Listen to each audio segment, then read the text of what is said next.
Tonight on Studio 12, we celebrate 45 years of PBS 12 with a look back at the stories and people who helped shape our station's legacy.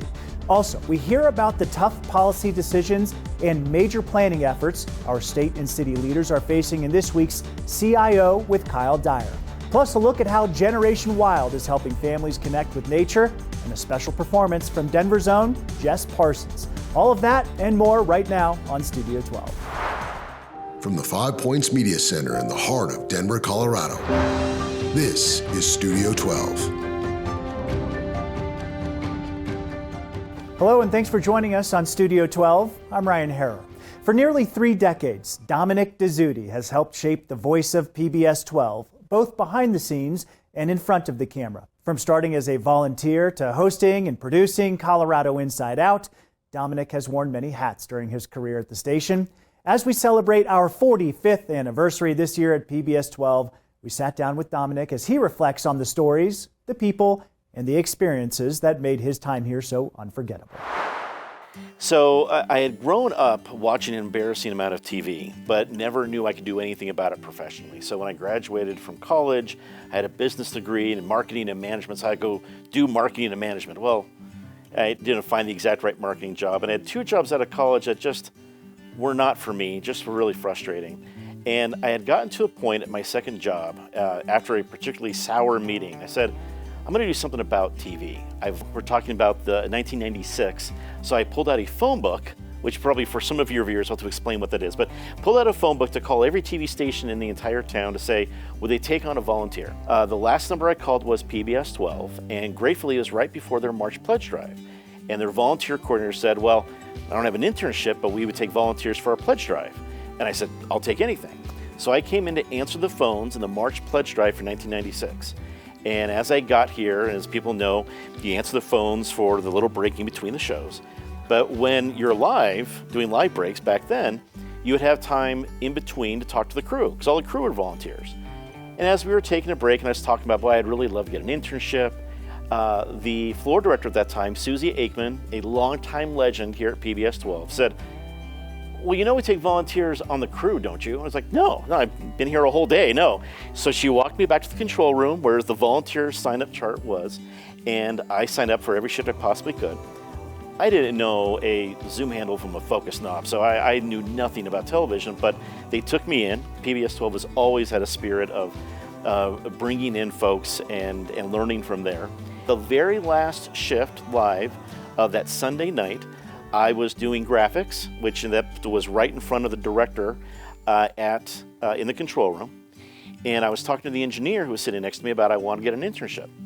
And Barbara J. Bailey, who was directing that night, said, well, I could use an intern. I said, well, that's great. I had no idea what she did. She had no idea about me because I was just talking about it. She said, well, talk to me Wednesday and we'll talk about it. I went into work on Monday and quit.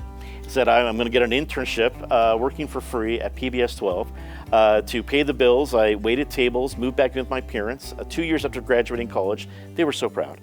But I became Barbara J. Bailey's production intern.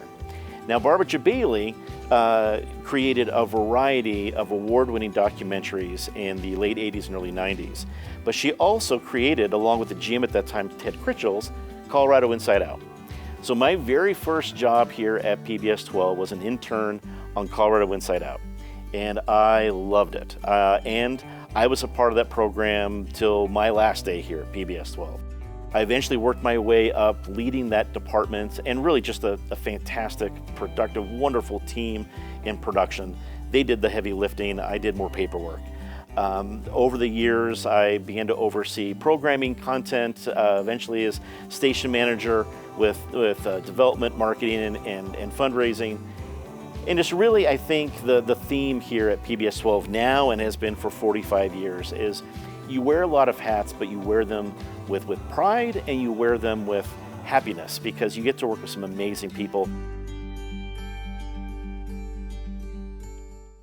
Kyle Dyer is the 5th host of Colorado Inside Out. When it premiered in 1992, Ken Hamblin, who was a radio talk show host back then, was its original host. And that lasted for about a year.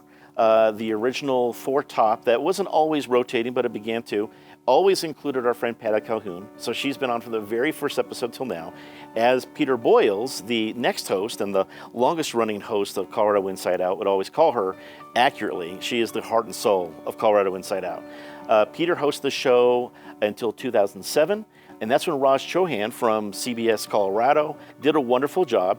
When he got his law degree and then expanded his law career that eventually led to a district attorney's office, he couldn't host the show anymore. And that was in 2013. Well, I had served as both its production intern, associate producer.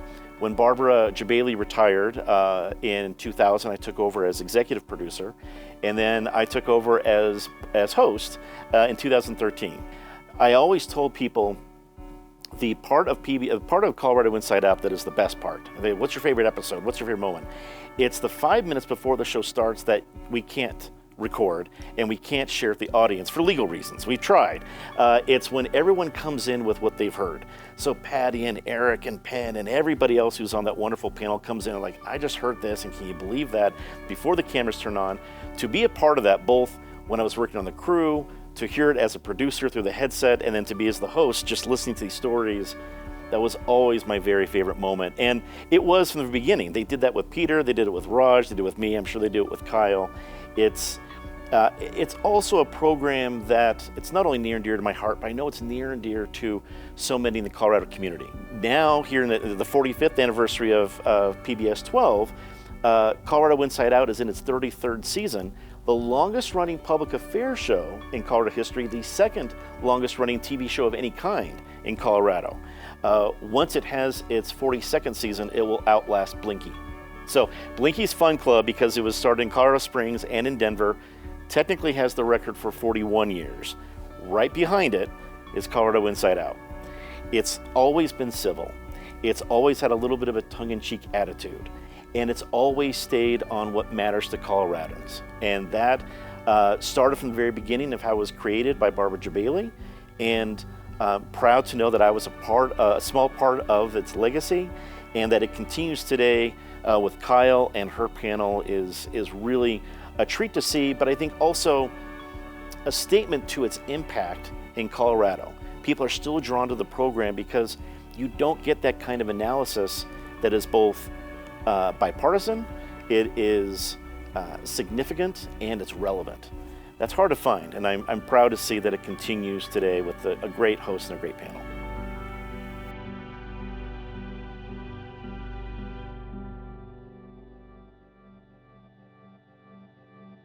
I've been able to recognize the long list of gifts that PBS12 has given me, starting with its people and all the different people I've been able to work with, the different projects I've been able to be a part of, and the fact that it as an organization has made such an impact in this community, so I get to see that come back. I still share my lessons of what I learned from so many great people here with people now that I consult with. And I get to say, I learned this is how I scraped my knee as a manager, who helped me up, whether it be Kim Johnson, who worked here really as my boss for my entire career, to Heather Dalton, who is, we both went to junior high together. We were both hired as interns together. We both worked together here. She's the reason Sounds on 29th and so many other great programs exist here at PBS12. We work together hand in hand. She's like my TV sister, really. To everyone in between. There's so many, I could last another 2 hours reeling off everybody, but Heather Dalton had a great idea. It would include live performances here in our studio. It wasn't like we were sitting on a bunch of money, but she came to me. I was running the production department, and I literally basically had a little bit left over. When I'm talking about a little bit of budget left over, I'm talking about what we would have spent on paper clips and duct tape.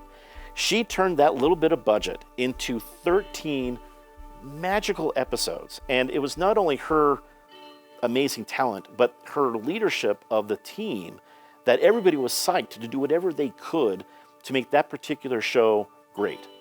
That spirit has always been a part of PBS12 for 45 years.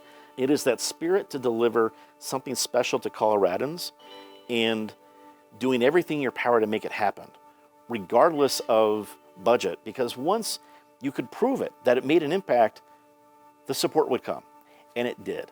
When looking back at some of the big issues we had the honor to cover here at PBS12, what I always took great pride in, and this is part of the station's ethos, is we always provided the local relevance and conversation to even a large issue.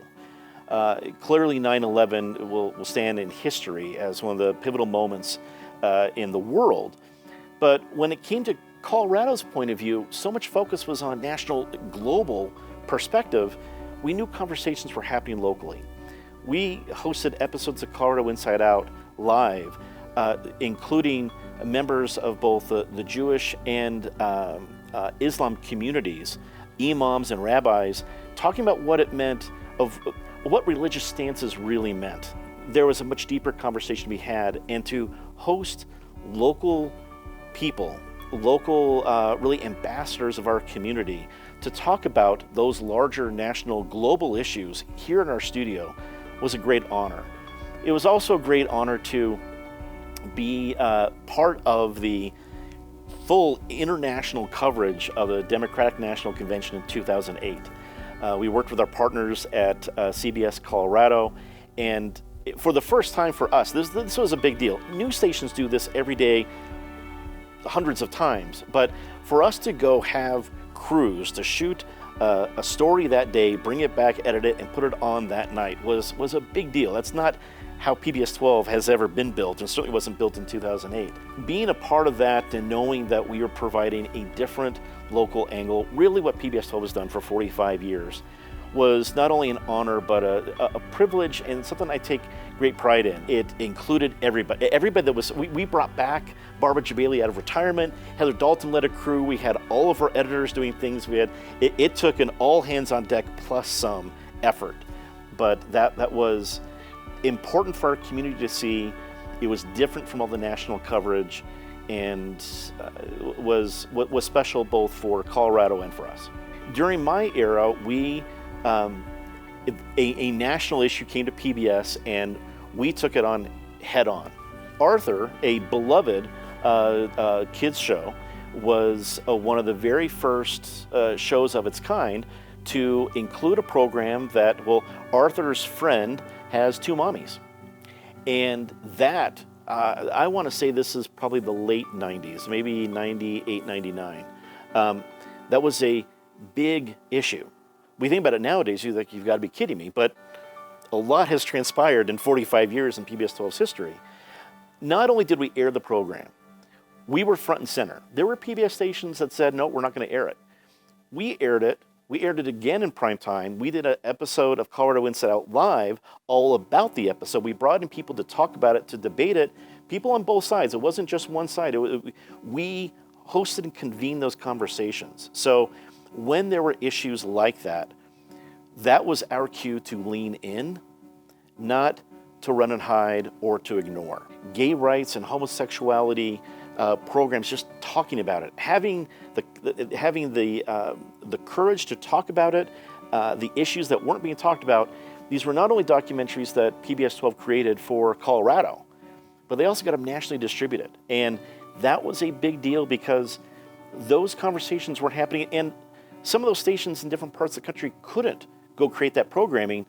PBS12 did, and made that difference in other markets. We know those are risks involved. Funders, comments from other viewers who don't want to see this kind of stuff, you put yourself out there. But Ted Critchell is one of the very first folks that came into the station, mid-80s, early 80s. He was here very early. Eventually became our general manager, was general manager when I started. Like to say, if we're not pissing somebody off, we're not doing our job. And that's why he was the one that found, that gave the green light, and this would have been, again, early 90s. We were the only PBS station in America that would air the Lambda Report, a news and issues about and for the GLBTQ plus community, right next to the Rush Limbaugh Show. That little example, and I've used it 1,000 times, that is PBS12 in a nutshell. We should feature all voices. We will go there, and if you don't like it, tune in tomorrow.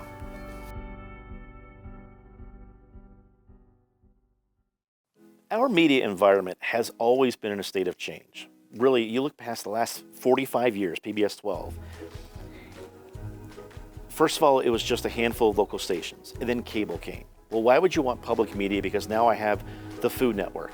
Fast forward to the internet era, I was like, well, if I have 500,000 websites, why do I need public media? I can go get any information I need. Yes, but was it geared toward an audience? So these are the voices that you need to hear in your community that can't afford a huge platform. Are you hearing the underserved voices? That's where PBS12 was for so long. Now that we fast forward to today, it's very easy to hear, well, gosh, I don't even watch TV anymore. Everyone's watching YouTube or a million other platforms. But are there organizations looking out for me, for the voices that I need to hear, on the issues that are important to me and my neighbors? Yes, there are.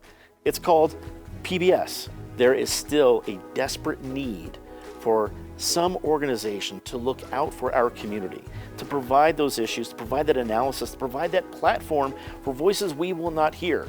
Oh, well, they can get on YouTube. Okay, there's billions of videos on YouTube. Are you going to, by yourself, find that voice from your community that can tell you about the history of 5 Points? Maybe, probably not. The very best searchers aren't going to find that. That's where PBS12 and other public media make its impact, and why it needs to hopefully exist for another 45 years to bring those voices to our community where even the most elaborate algorithm simply can't do. What it all comes down to me, are two tenets of PBS12. Meet your audience where they are. And that could be with stories, or in different rural parts of Colorado. We still have translators getting our signal out all the way across eastern Colorado because the audiences have always been important. Whether it's going to be on their phones or on any platform, they need to see our stories. And then second of all, through all those different technological changes, what remained true is the story matters. It could be in 4K, 8K. By now, they probably have 16K. I've gone from the cameras that you had an entire full VCR to carry with you and tripods that weighed more than your intern, to cameras that were smaller than your phone, or you had 8 different ones in the studio covering 8 different angles. If you weren't covering and telling an important story, it didn't matter. The technology can change. The ways we deliver stories can change, and they will continue to do so. But the value and impact of those stories remains the same. So you concentrate there. Are we including the issues that people need to know about? Are we telling the stories they need to know? And are we including the audience in that discussion? That's what's always important. The way to do it is always going to change. For Colorado Inside Out Live, when it first came on the air in 97, maybe 98, it was answering the phone. And very old school, you're on the air. By the time that show ended and we moved on to Studio 12, it was here's everyone's live tweets and live reactions. But it was still including people's voices, that people, wherever they were watching, knew they could be part of the discussion. PBS12 started that way in 1980. It continues to be that way now. And that's what's most important after all the technological changes and the ones to come. Supporters of PBS12 for 45 years and still going have said, yes, keep doing this. We will fund and support that courage to include those voices from our entire community, especially the ones I have not heard. When you have a chance to look back at your career and say, this is where all that impact was made, and appreciate it, then your job is to share it. So really what I've concentrated on now is to share everything that was so generously given to me with others, and really just appreciate the impact I got to be a very small part of because of what was started 45 years ago. I'm Dominic Dezzutti, and I'm very proud to say happy anniversary, PBS12. 45 wonderful years. With these 45, may it be the platform for another great 45. Thank you for making such a difference in my life and for the entire state of Colorado. Look out for more of our 45th anniversary interviews as we honor this special time in PBS 12 history. It's almost back to school, and if you're a parent looking for outdoor fun activities to do with your kids before school starts, there's a nonprofit called Generation Wild that is partnering with Colorado Parks and Wildlife and Get Outdoors Colorado to give you some inexpensive and easy ideas. PBS 12's Erica McClarity took her own kids along to explore the program. Take a look. I want to catch another dragonfly.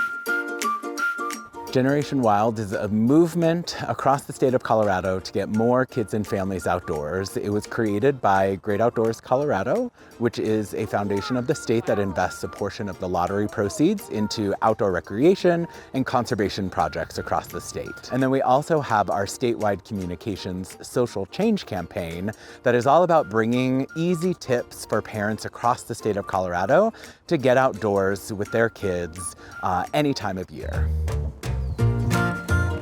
I think there's some over there. Generation Wild's campaign is designed so the program works in schools, libraries, and state parks, like this one. So I think what's really unique about Cherry Creek, we're in the heart of Aurora, so we're an urban park. So we often have to balance capacity and in protecting our natural resources. And if you're a parent that wants to get your kids outside, but need help figuring out what to do with them, Generation Wild's 100 Things to Do Before You're 12 list gives you plenty of ideas. An easy guide you can do right outside your front door at a local city or state park. Today we've explored Cherry Creek State Park with some bird watching. Wow, it looks so pretty. It looks like a nest. We've created our own fossils. We've also looked at some of the different plants that are here and done some leaf rubbings. Visiting a state park is a great way to just go on an easy nature hike through the woods to explore and listen to the bird calls and see what you can find. So cool. I see it. Whoa! You know, it's been a great partnership to be with GoCo and Generation Wild, just inspiring people to learn about the outdoors and knowing that you can do all these fun things and it doesn't cost any money. Digging a castle or rubbing leaves or, just having that partnership to engage people of all ages and all walks of life. Whoa, look at these flowers. They're so pretty. We're all so busy in our lives. Parents are busy with work and driving kids to and from activities before and after school, and kids' lives are busy. But it really only takes 5, 10, 20 minutes spending that time each day outside. We'll see benefits in kids with reduced stress. And the earlier we get them exposed to spending time in nature, it's been proven that they will become lifelong lovers of spending time outdoors and are more likely to spend that time for their own personal health. I want to find a piece of bark too. Some kids, families, they may not know where to go. They may not feel like they have the equipment. There are a lot of activities in Colorado where you feel like you have to have the best gear to be able to go do those, and that's just not the case. And if getting the gear feels like a barrier to you, don't worry. Colorado Parks and Wildlife has stuff you can rent. You can also go to your local library and get a backpack of gear. So we headed to our local library to check out the Generation Wild Adventure Backpack. It's free to any child, making outdoor access more affordable for families. It was easy to do and had all kinds of great things in it, like a state parks pass, nature guides, hiking poles, walkie-talkies, binoculars, and more. If you want to go and learn about boating, we have life jackets and canoes and kayaks and paddleboards. If you want to do birding, we partner with the Bird Conservancy of the Rockies. They have binoculars and bird books. If you want to learn archery, we have our own archery trailer. There shouldn't be a barrier to anybody. And for those kids that, are still asking for a screen, Colorado State Parks and Wildlife has an app for that. So we have an app called Agents of Discovery. You can download it for free, and on there it's kind of like Pokemon Go. So we make up missions, and in the missions are challenges, and you go and you walk a trail and it pops up on your phone. So you're using your phone for good. So you're learning about the park or learning about nature, and then at the end you can go to our visitor center in the campground and get a special prize. You can start simple, like reading a book under a tree, using a fallen tree trunk as a balance beam, looking for insects or like maybe going ice skating or fishing. And then there's even hike a 14er on there, which is a really Colorado activity to do. It might be a little bit of a stretch, so you can always start somewhere easy on the 100 things to do list. Mom, did you see the giant white bird? It's really close up. It looks, and it had pretty long legs, and it's got a beautiful beak. There have been studies on the brain that show that spending time outdoors, you have less rudimentation on those kind of negative thoughts, and it helps be kind of a place where there's less stress and you can come as a solace. And so even if you only get to spend 5-10 minutes outside walking through a park, that is something that will bring lots of benefits to your day. So it's kind of over there. Generation Wild is really investing and creating that next generation of kids who are going to care about the environment. They're going to be those champions for recycling, but also champions for our public lands. so whether it's hunting for leaves or befriending a bug, Aww, so cute. I don't know what I'm making up. What is that? Ladybug. Generation Wild proves you don't need a fancy trip to have a wild time outdoors. This is the coolest place ever. For PBS 12, I'm Erica McClarity. For more information on Generation Wild and to download their free 100 Things to Do Before You Turn 12 list, head to generationwild.com. We are 1 year away from Colorado hitting a major milestone. But before the celebrations begin, leaders across the state are already feeling the pressure. From challenging policy decisions to major planning efforts, Kyle Dyer and her team of panelists on Colorado Inside Out chat about it all. Hey, Ryan, it's great to see you this week. So while we just passed our state's 149th birthday and there are big plans for next year's 150th, there's a lot that needs to get done this month. August looks to be big and a real test for our leaders at the state level and those in the city of Denver who are having to make some tough decisions. Here's listening to part of this week's Colorado Inside Out. As we start August, before we know it, it is going to be Monday, August the 18th, and that will be the day or sometime that week when the special legislative session is expected to begin. And the 18th is also expected to be the day that City of Denver employees will find out if they have jobs or not. Despite the budget issues facing both the state and the city, the push is also on for some more spending and some new projects. Patty, I think it's dizzying because there seems to be this push to move forward, yet there's still we can't really go full steam ahead. $1 million here, $1 million there. Soon you're talking about $1 billion shortfall in Colorado, which the legislature is going to have to deal with. So, of course, we're going to have a special session. And if they can do it on the 18th and get it done, good luck to them. But as everyone says, they had to cut $1 billion last year. So now looking at another $1 billion, $1.2 billion is what they're not expecting to get because of the big, beautiful bill. That's going to be so hard. Then you look at Denver, which is also going through maybe a quarter of $1 billion in cuts that are leading to layoffs. We're not going to know which those are for several more weeks. But on Wednesday, I went to the announcement about the Downtown Denver Authority spending spree. It's great because that's not coming out of the coffers that's paying for salaries, but it's a big disconnect when you think we can pay for these projects, but we can't pay for our employees. What you have to hope is some of those projects, and several of them are very good, will bring in more tax revenues so Denver will do better. But it's still going to take a long time till we see those coffers fill up again. Mm-hmm. Alton. And between especially the state budgetary issues are a reminder to me of why I'm unaffiliated. You've got the Democrats blaming congressional Republicans for getting the big, beautiful bill through. And then you've got the other folks saying, well, if Coloradans were better fiscal stewards, if the Democrats in the legislature were better fiscal stewards, we wouldn't be in this situation. And, like Senator Mobley said the other day, there's going to be, it's going to be pain. You're talking, as Patty mentioned, already that $1 billion shortfall and having to find another $1 billion. But I really would like to hear people, especially during this special session, think more in terms of solutions instead of all the finger pointing. And then on the city side, as a former city employee, I'd been through a couple of, furloughs and things like that, but never a situation where you get to sit around and if you get the email, you were out that day. And I just want to send out, thoughts to all city employees who are having to go through that. It seems like a rough way to find out you're no longer needed. Right. It would seem like there'd be a little runway in there, but that literally, from all accounts that I've seen, is you find out the day and then you're... Yeah. Adam?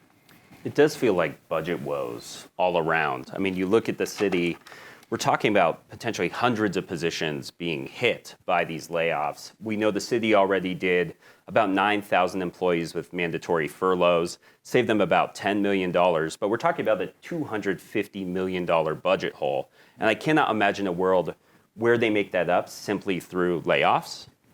So it means there's going to have to be other constraints or factors at play. And then we also have a $1 billion bond potentially coming to the city, which some argue when you're in a fiscal crisis, a bond is the way to actually generate revenue and complete projects. Others would say probably not a good time to go out and seek a bond. For the state financial situation, I think the larger question is, what are they going to do? They can reduce reserves. They talked about 15% to 9%. They can simply just do straight cuts and pass a lot of responsibility to local governments who will have a hard time making up shortfalls. They can look at ballot measures to raise revenue locally. But again, the complicated thing is when we're looking at tax code, which is largely statutory, the state does have some ability to make change. But we also have Tabor, which means they can only do so much and are confined by the rules at play. So it's going to be, as Alton said, a very painful special session. Right. And they have to meet for 3 days? Is that right? A minimum of 3 days to pass a bill. That seems like a lot to do in 3 days. Okay, Christy. So I think what's interesting is the complaints you hear from legislators, specifically the liberals in charge of the legislature, often don't match what you hear from the people. Like the legislators are out there blaming Tabor, saying, oh my goodness, we can't raise revenue because Tabor doesn't allow us to do it. They've actually asked the voters to allow them to raise revenue time after time again, and voters say no. 70% of Coloradans consistently support Tabor, which means it's Democrats, unaffiliated, and Republicans. Like they want our legislature to live within their means, and they keep saying, oh, we can't do it. When you look at $1.2 billion shortfall, you have to look at the size of the entire budget. It's a $44 billion budget. That's 3% of the budget we're asking you to cut. As the legislature, how many families across Colorado have had to cut 3% from their budgets because of inflation? And yet you see leaders in the legislature complaining that this is just impossible. I think it's not. And I think the second point is that where's this $1.2 billion going? It didn't evaporate. It's not lost. It's going into the pockets of families. Part of it, $500 million of it, is the overtime, the cut in overtime taxes. You no longer have to pay taxes for the 2025 year. The Colorado legislature said you're going to have to pay it again in 26 in state taxes. But it's in the pockets of people, and people want their money. They don't want the government to have it. That's a reality I think our legislature needs to live with. All right, well, it'll be an interesting month, and I assume there are people working as we speak, trying to get everything in order. So when they do all come together, we'll see what happens.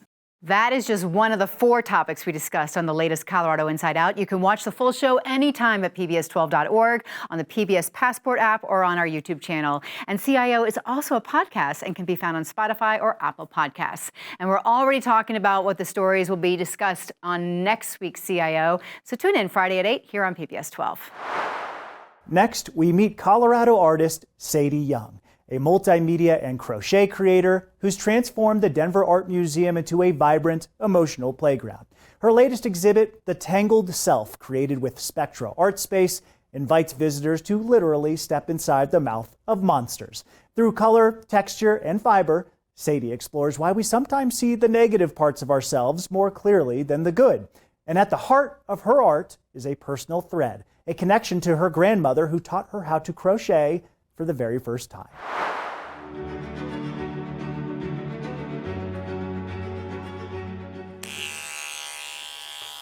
This is the biggest part of the mess.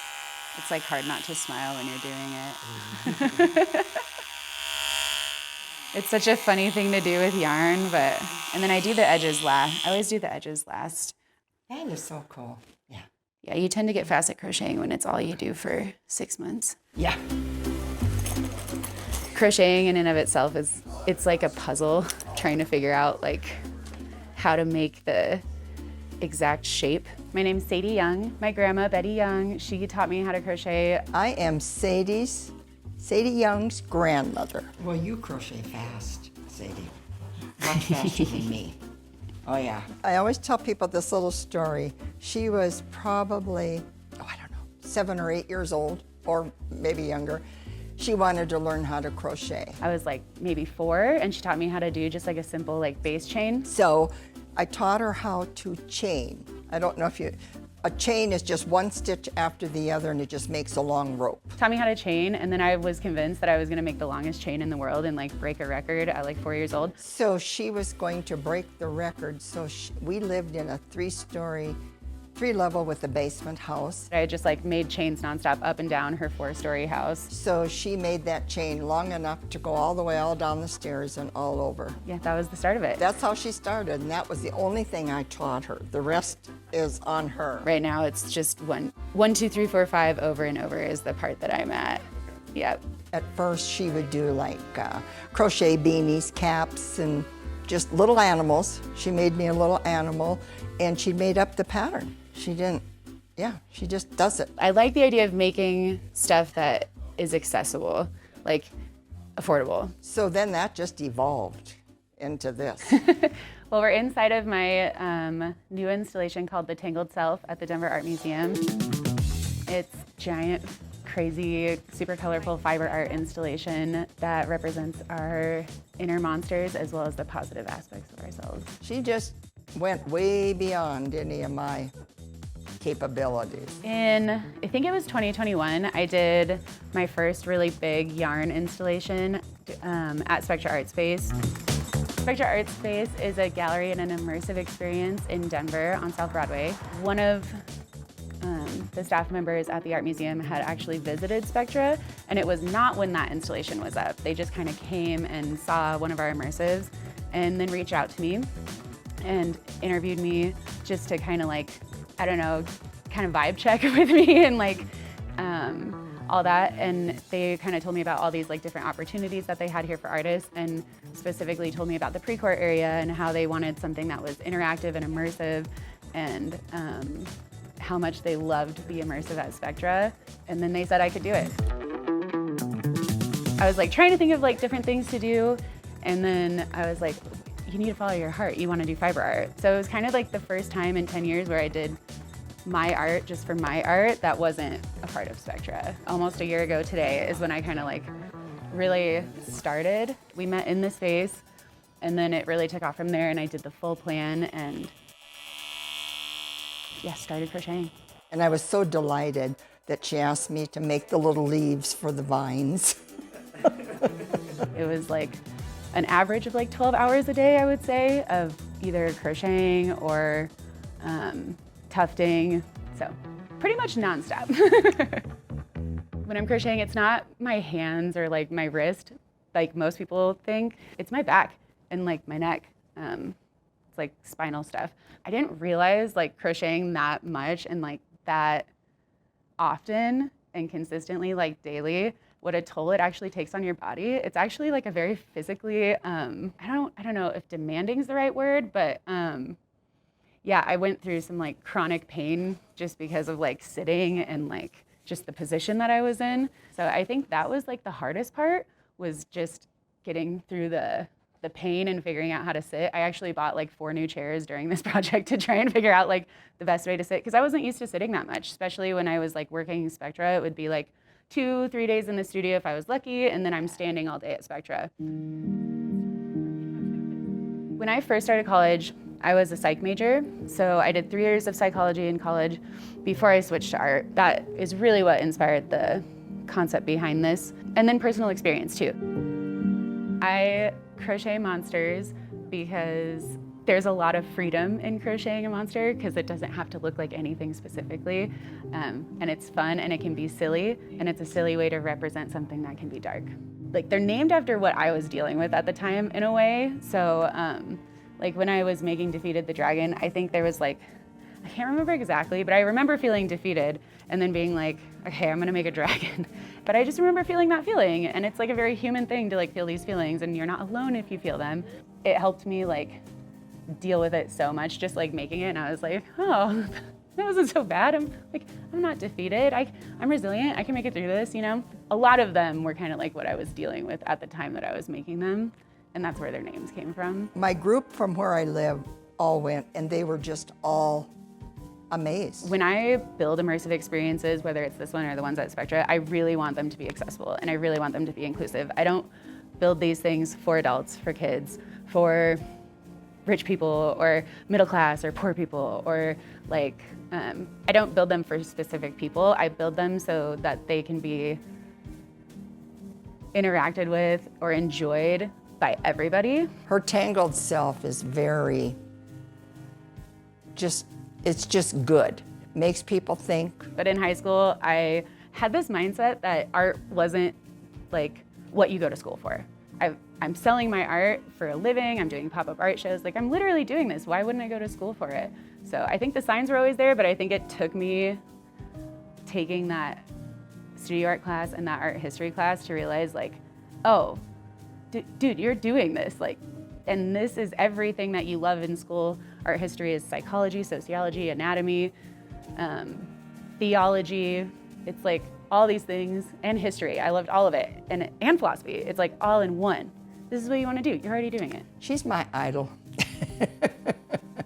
Really, she is. I'm very proud of her. If people like come and then they're like, oh, I'm so inspired by like your immersive, like I'm gonna go home and like do something in my yard, or like the art here just made me want to go home and paint. It's like, that's amazing. So if we can inspire you to create in any capacity, because it is a very healing thing if you let it be, that's amazing. Conceptually, I hope that people come in and know that if they are feeling some of these like negative feelings, that they're not alone. And then maybe like icing on the cake, they feel like they are worthy or enough or resilient or or loved or any of those things that can just like, maybe they needed to hear that and then they leave feeling like they did. When you can do something you love and hopefully make a living at it, that's success. The Tangled Self exhibit is open right now at the Denver Art Museum and runs through September 9th. For more information, visit denverartmuseum.org. And for more information on Sadie and her work, you can go to her website at spectraartspace.com. As you've seen here on Studio 12, we've featured a lot of great gardening segments with our Denver Urban Gardens, or DUG, as they're called for short. They are one of the largest independent networks of food-producing gardens in the country. They have 200 community gardens and food forests across 7 counties in Metro Denver. And as we discovered in our storytelling, DUG is much more than just gardens. Take a look. Hi, my name is Judy Elliott. I'm Director of Compost and Garden Education with Denver Urban Gardens. So Denver Urban Gardens, we are one of the largest nonprofit independent community garden organizations in the U.S. We started in the late 70s, unofficially, with one garden in Northwest Denver. And in that garden, our garden leader met a group of Hmong women who had come from their country saying, isn't there a place in Denver where we can recreate our cultural traditions of food and heritage and connection to family? So the garden leader said, I don't know, let me go talk to the person in the church right there. So the garden leader talked to the person in the church who said, absolutely, we'll donate this plot of land and make it a community garden. So today we are at our Gove Community Garden, which is a community garden and it's also our citywide composting demonstration site. We are right off of Colorado Boulevard and 13th Avenue, right next to in a lot which is actually owned by National Jewish Hospital. It is very urban, it is very loud. When we teach compost classes, we have microphones to drown out the noise. Here I've got all my peppers for the season. Fresnos, shishitos, some Preek Chama, which is a Thai pepper. So gardens absolutely are important for food access. They're also important, many of our gardens are on land in the inner city that has very little in the way of a tree canopy, on heat islands where grocery stores are not available. Yes, you're such a good one. From our start in 1970 with 4 gardens, we now have almost 200 gardens, 20 food forests, many, many education programs, and we're proud that of those 200 gardens that we had, only 4 of the gardens we no longer have. So that's a pretty good testament to what we're doing for sustainability and resilience. Our gardens are always managed by volunteer garden leaders, so nobody is prohibited from growing if they don't have the funds to rent a plot. They operate on a pay-what-you-can basis. I've never done it. I mean, I do plants like pruners and things at home, but I've never planted vegetables. I think what distinguishes them from backyard gardens that you or I might have in our home is that they're a way of joining cultures. So I gather you're not a fan of the habanadas? Very interactive. Hey, I've got a new pepper, do you want to try it? I've got a new tomato type, do you want to try it? Whether they are in under-resourced communities or whether they're in the communities that are a little bit more resourced, they bring people together from different cultural traditions, different growing styles, people who might not in everyday life know of each other and know of their strengths. So they're a way of joining community. We're lucky in this community garden because we have a really tight-knit group. And I really like it now. It's just a nice little plot, and I've met a lot of people. So this garden got me through COVID, actually. I joined in 2020 when everybody was stuck inside and I was going stir crazy. And I joined the garden and I found my people. I don't usually join a lot of things, but this has been kind of nice for me because I like to see things grow and watch them. I get a little anxious. I think, well, hurry up and grow. But, you know, it's been fun to watch things. So I like to think that we don't just provide the space, but we're there to adapt our resources and our trainings to what community needs. Definitely to share and to have a sense of community outside. I think over the winter, people are, tired of being inside. They want to get out in nature. I love the way you've planted things like corners. All the gardeners share what they know about weeds and what works and what doesn't. Teaching the skills for people to grow their own food. So we're not providing food, we are helping with food access plans and then teaching people how to grow those plants. To learn more about Denver urban gardens and how to start your own compost bins, visit doug.org. We close tonight with Sounds on 29th featuring Jess Parsons as she evokes the classic singers and songwriters of the 70s while bringing her heartfelt lyrics, rich melodies, and folk-inspired storytelling to Denver's Globe Hall. Thank you for joining us for this episode of Studio 12. Follow us on social media and catch more stories on YouTube. We'll see you right here next Tuesday at 8 o'clock on PBS 12. I'm Ryan Harrer. Have a great week.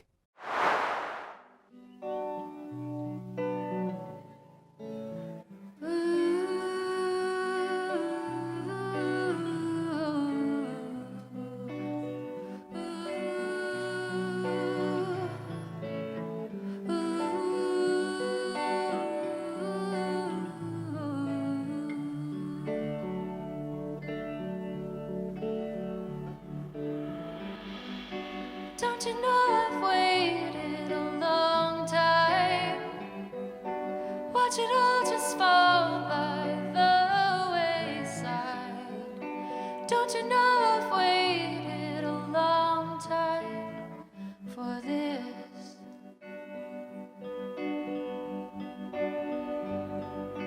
Can't you see the proofs in the seasons? Not just saying things we want to hear. Can't you see the proofs in the seasons, my dear? There's no holding on to what they say. Words don't work that way. You can grip it tighter as you climb, but sometimes just wasted time.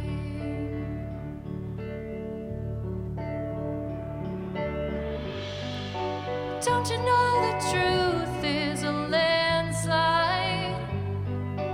Right at or be taken by surprise. Don't you know the truth is a landslide, baby? There's no holding on to what they say. Words don't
So in the process of you're saying that you found like a second family here.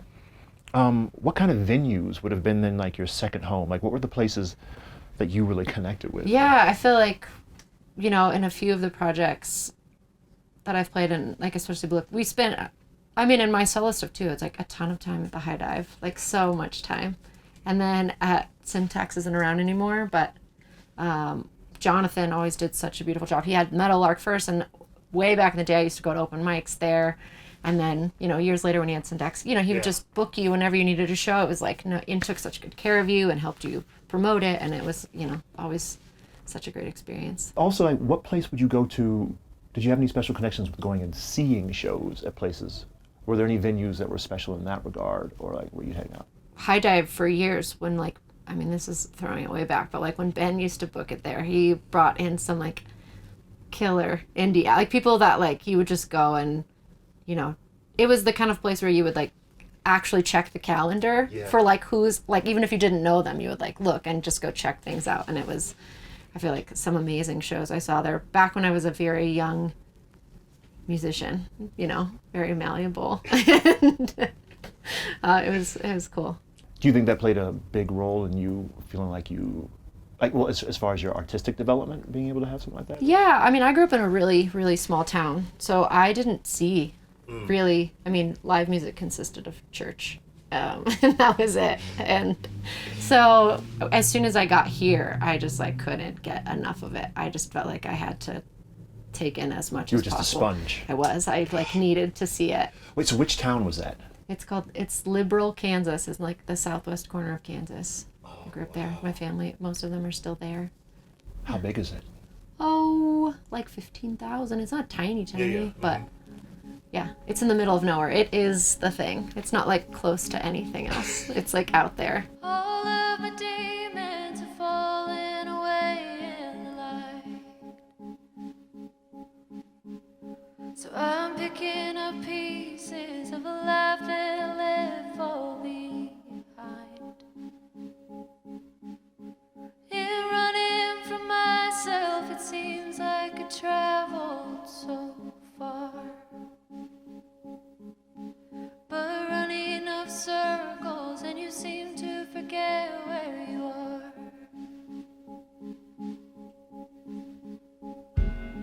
Say what you want. There